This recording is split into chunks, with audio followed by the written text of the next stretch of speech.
السلام عليكم ورحمة الله وبركاته، مساكم الله بالخير. معاكم أخوكم خالد برشيد، معلم السياقة، حامل الرقم التعليمي 511. اليوم راح نتكلم عن موضوع مهم جدا من بين المفاهيم الخاطئة اللي توارثناها، اللي ممكن تسبب لكم هالمعلومة صدمة فيما يتعلق بموضوع تسخين المركبة قبل الحركة أو تسخين السيارة قبل ما نمشيها. طبعا أكيد وأنتم صغار يوم من الأيام طلب منكم الوالد تسخنون السيارة، أعطاك المفتاح وقال لك هاك شغل السيارة وخلها لمدة 5 أو 10 دقائق على أساس أن السيارة تسخن. وطبعا الفترة الزمنية تتراوح ما بين 5 إلى 10 دقائق، طبعا على حسب نوعية الموتور.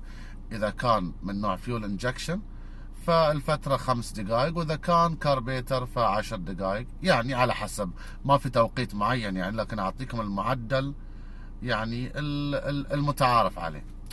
على أي حال، التوقيت الصحيح لتسخين المركبة هي ما بين 10 ثواني إلى 30 ثانية. أكثر من كذي راح يكون استهلاك سلبي للبنزين. بمعنى، شنو الهدف من عملية تسخين الموتور؟ شنو الهدف؟ لما أنت تشغل السيارة وتسخنها، فأنت تبغي تحرك الزيت الراكد اللي موجود في داخل السيارة على أساس ياخذ دورة كاملة في المحرك. هذه العملية في السيارات الحديثة تستغرق ما بين 10 ثواني إلى 30 ثانية. فالهدف من تشغيل المحرك هو إيصال الزيت إلى كامل قطع السيارة على أساس أن السيارة تمشي بسلاسة.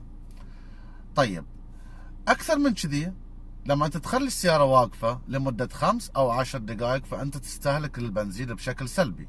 ولكن في أمور لازم نراعيها ونأخذها بعين الاعتبار.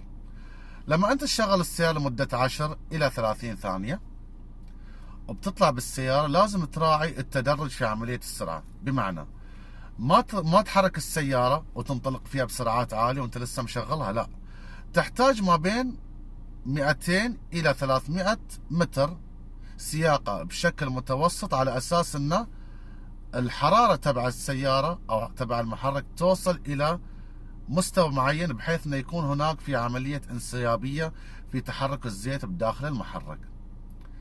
فموروث جدا خاطئ خذلنا ما احنا صغار، فالمفروض الحين نصحح هذه المفاهيم. طيب، في بعضهم يسأل في الأجواء الباردة. طبعا في فرق ما بين جو بارد، مناخ بارد، ومناخ قارس. لما نقول مناخ قارس يعني نقصد فيها درجات الحرارة اللي هي بمعدل 0 ونازل. البرد العادي اللي هي البرد اللي موجود هنا في دول مجلس التعاون. في الأجواء القارسة، إذا كان الجو حار جدا وكانت سيارتك مو آخر موديل، يعني مو آخر طراز، فممكن يكون عملية التسخين فقط دقيقة واحدة. أكثر من كذا راح يكون إسفاف أو استهلاك سلبي للبنزين. في الأجواء الحارة، طبعا الزيت على أساس يتحرك على الأقل لازم يكون في محيط 35 درجة. احنا هني في البحرين أو في دول الخليج بشكل عام درجات الحرارة عالية، فأنت لما تسخن سيارة فأقصى حد 10 ثواني السيارة تكون جاهزة للحركة. ولكن مثل ما قلنا قبل شوي، نراعي عملية التدرج في السرعة على أساس أن توصل حرارة المركبة إلى المعدل المطلوب.